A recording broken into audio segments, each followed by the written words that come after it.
Assalamu alaikum warahmatullahi wabarakatuh. Hordoftoota HMI YouTube hundi keessanuu baga nagaan jiraattan isiniin jedha. Guyyaa har'aa jechaadha. Galaxy Samsung Note 8 kan jedhamu kana bitannee jirra jechaadha. Hiriyoota tiyyaa wajjin telefoonicha nu jaalanne kana isinis akka jaalattanii fi abdii guddaa qaba jechaadha.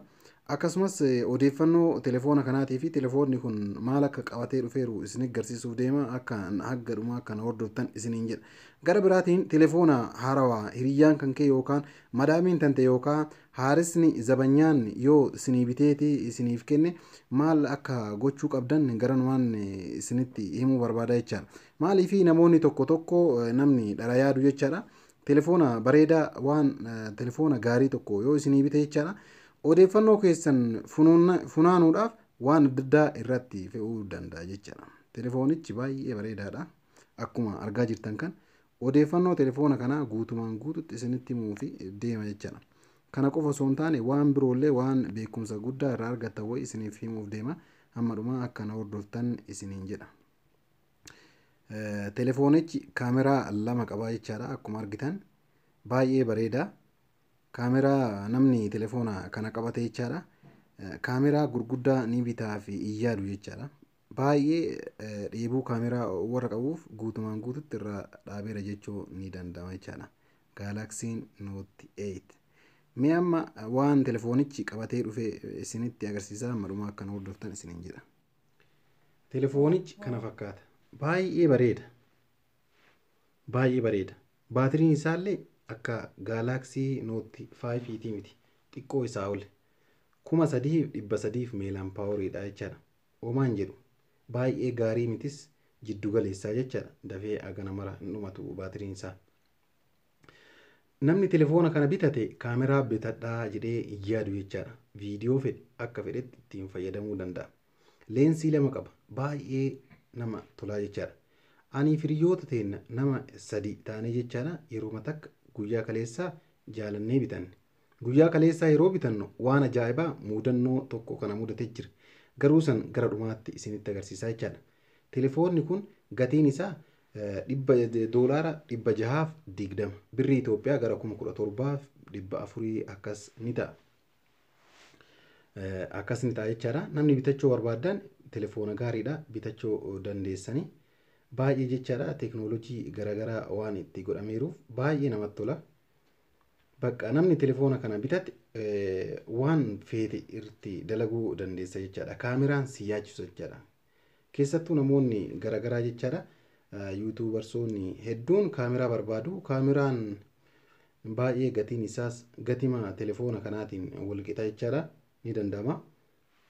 Namni telefoona kana bitate bakka waa hunda bitate jechaadha. Namaan wal qunnamuuf kaameraadhaaf si yaachisu jechaadha. Kaameraaf wanti si barbaachisu hin qabu jechaadha. Autofocus waan qabuuf jechaadha. Baay'ee barbaachisaadha. Amma wanti ani isinitti agarsiisuuf deemu waa'ee bareedinaa fi qulqullina telefoona kanaa qofa osoo hin taane nam tokko yoo akka tasaa telefoona kana fakkaatu haarawa isinii bitee dhufe keessattuu dalagdoonni biyyoota ta'e biyyoota Arabaatiif Awurooppaa Ameerikaa keessatti argamtan yoo namni kennaa isinii kenne cal jettaniitumaan fudhattanii yoo kaawwattan aappii wayiitti yoo fudhate jechaadha. Infoormeeshina keessan haala salphaadhaan argachuu danda'a jechaadha. Aappiin sun infoormeeshina keessan san dabarsee isinii kennuu danda'a jechaadha. Kanaafuu infoormeeshina keessan telefoona harka keessaniin hin bitatin namni isinii bite kamiinuyyuu kennaallee haa ta'u waan fedhellee haa ta'u namni tokko dharaa yaaduu waan danda'uuf jechaadha. Telefoona keessan qulqulleessuun dirqama keessanii jechaadha. Telefoona keessan yoo hin qulqulleessine akka tasaa ta'ee infoormeeshinii wanti ati fayyadamtu wanti ati namaa wajjin haasoftu wanti ati fayyadamtu guutuun namticha telefoona sana bitee san bira deemaa jechaadha. Kanaafuu namtichi gabaabumatti odeeffannoo kan kee guutumaan guututti beekaa jechaadha. Odeeffannoo namaa beekuun hammam akka nama qaanessu isinuu ni beektanii jechaadha. Kanaafuu amma guyyaa har'aa wanti isinii agarsiisu telefoona haarawaa namni isinii kennillee haa ta'u ofii bitattanillee akkamitti akka qulqulleeffachuu dandeessan isin agarsiisnaa hamma dhumaa akkan hordoftan isiniin jennaa jechaadha. Telefoona keenya qulqulleessuuf jechaadha foormaatii godhuun dirqama jechaadha. Mee haala kamiin foormaatii goona warri jettaniif jechaadha tartiiba nu dalnu kana akkan hordoftan garanumaan isin gaafannaa jechaadha. qajeelumatti as dhuftanii siiting iddoo jedhu san tuttanii jechaadha. Baakaap and ristoor tan jettu barbaaddan yoo dhabdan ammoo gubbaa san irratti barreessitanii jechaadha.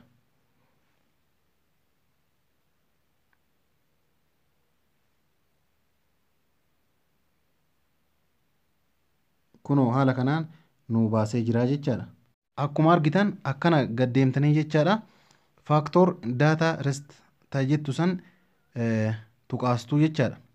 Sirritti na ilaala. Erga isa tuqaastanii innis filannoo hedduu nuu kenna. San keessa rest ta jettu tuqaafnaa jechaadha.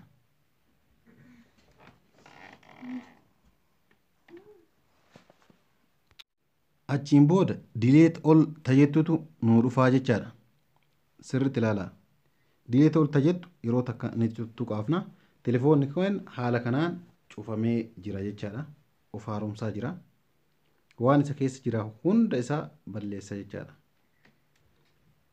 Ni enna.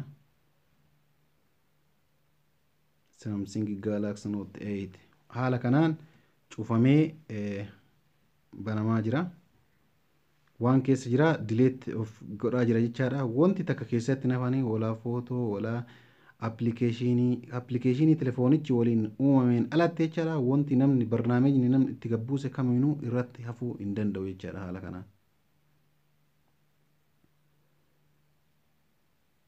Formaat ta'aa jira. Baay'ee salphaadha.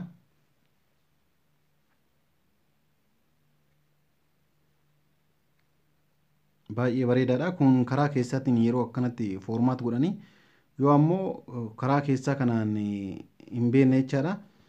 Namoonni hedduun formaat akkatti godhan barsiisanii jiranii. Nu ammoo karaa salphaa ta'een akkaataatti formaat telefoona kan kee haarawaa yoo bitatte yookaan namni yoo sii kenne akkatti ofirraa formaat gootu akka tasaa ta'ee miimoriin kan kee illee guutee telefoonichi waan dadhabaa deemuuf jechaadha. Akkatti formaat gootu qofa isin agarsiisuudhaan malee namoonni hedduun barsiisanii jiranii. Namoonni hedduun wanti kun haarawaa miti jechaadha. Telefoonni keenya formaat godhee ka'ee nu banamaa jira.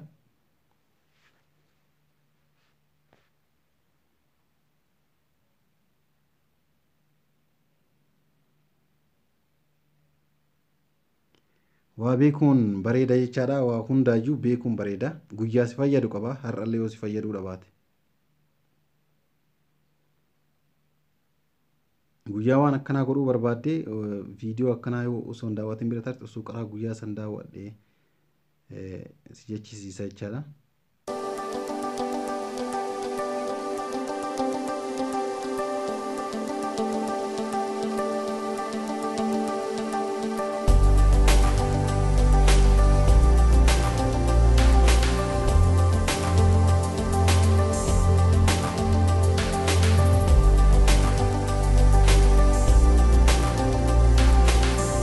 Daqiiqaa muraasa erga tureen booda jechaadha. Haala kanaan nu banamaa jira jechaadha. Nu banamee jira. Ergasii start ta jettu san tuqaafna. Next ta jettu hedduu nuu fida jechaadha. Isaan san tuqaasaa bira tarra jechaadha. Next.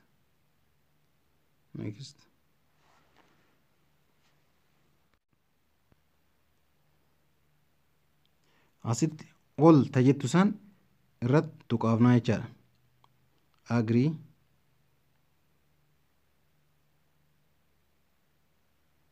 Next ta jettu tuqaasaa bira tarra.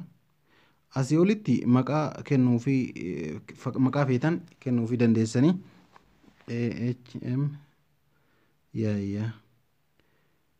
An maqaa kana kenneeraa fi isin maqaa feetan kennuu fi dandeessan jechaadha. Kan amma asirratti argitan jechaadha. Sit up face fuulaan akka banamuu feetamoo qubaan akka banamuu feetamoo kan jedhu jechaadha. Kun qulfiidha. Kun ammaan booda irratti jechaadha. Filannoo kiyya ta'a jechaadha. Isin waan feetan irratti godhachuu dandeessan jechaadha. An ammaaf garuu itti godhachuu hin barbaanne. Achiin booda skip anyway next jedhaa bira tarraa jechaadha. Next. Skip.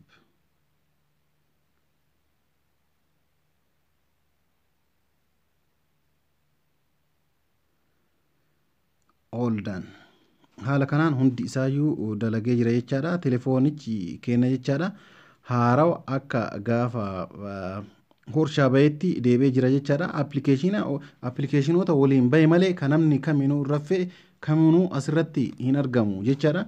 Telefoona keenya haarawatti deeffannee ammaan booda namni kamiyyuu odeeffannoo keenya fudhachuu hin oolu jennee of hin shakkinu jechaadha. Qulqullummaadhaan telefoona keenya qabannee itti fayyadamuu dandeenya jechaadha. Hordoftoota HMI YouTube keessanuu jechaadha. Viidiyoo waan waraabe kanarraa jechaadha akka waa hedduu muuxannoo irraa argattan abdii guddaa qaba. Namni kamiinuu odeeffannoo keessan akka hin fudhanneef jechaadha. Kana gootan jechaadha. Akka tasaa ta'eeti yeroo viidiyoon telefoonni keessan guutee yoo jiraatellee bifa kanaan fayyadamuu dandeessan jechaadha. Telefoona viidiyoo barbaadan waan garagaraa erga miimoorii galfattanii miimoorii fi shari'aa erga keessaa baastaniin booda haala kanaan foormaatoo gootan jechaadha. Telefoonni keessan kamiinuyyuu haa ta'u akka haarawaatti deeba jechaadha. Waan isin itti fayyadamtanii daataa isin jalaa dhokate guutuu isaa haala kanaan foormaat godhuu dandeessan jechaadha. Kana fakkaata telefoona bareedaa nu bitanne kana ka namoonni hedduu biratti jaalatamu isinillee akka jaalattan abdii guddaa qaba jechaadha. Iddoo kaameraa nu bu'uu danda'ee jira jechaadha. Haala gaariidhaan kaameraa hojjeta waan ta'eef jechaadha. Kana fakkaata nagaan nu turaa hordoftoota HMI YouTube hundi keessanuu jechaadha. Kan amma isinitti agarsiisne Galaxy Note 9 dha jechaadha. Waan kana wanni isin agarsiisne hin beektan jechoo osoo hin taane namni akka tasaa muuxannoo waan kanaa irraa hin qabne muuxannoo gaarii irraa argattan jennee yaanneeti.